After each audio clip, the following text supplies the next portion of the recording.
O para sa mga nasa running era or walking era or even cycling era nila, ituloy po ninyo yan. Tandaan na ang best exercise for you is the exercise that you will do. Ako rin, sabi ko nga po sa inyo, I lost weight using medical nutrition therapy at kasama dyan ang exercise. Ito nga, paulit-ulit ko nang pinapakita sa inyo yung mga photos ko ng progress ko from 72 kilograms hanggang sa ngayon na na-maintain na ako to around 64.3 to 64.9 kilograms. At ngayon, ingitin ko lang kayo ng onti ha, isa ako sa mga lucky ones na nakatry na nitong Watch GT6 Pro ng Huawei. Pahiram nila sa akin ito pero baka bilihin ko na lamang sa kanila kasi like any other smartwatches, oo natatrack dito yung health parameters natin pero ang gusto ko dito, stylish siya at pwede ring sumabay sa mga pangdiinan nating suot kapag ka nasa clinic. Tapos up to 21 days pa ang kanyang battery life pero syempre depende pa rin yan sa paggamit ninyo. Syempre dahil nga po busy tayo, mas okay kung mas tatagal ang gamit nating health monitor.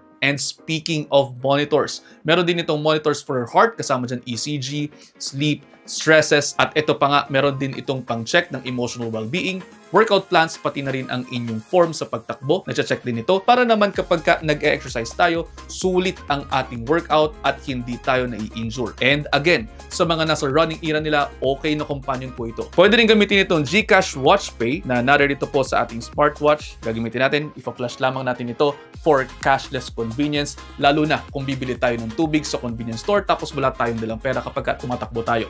Not for everyone though dahil sa price point nito na around 17,999 but if you want, okay siyang gamitin. Ito, pinahiram lamang sa akin ito pero sabi ko nga sa inyo, bibilin ko na lamang kasi nga okay for me.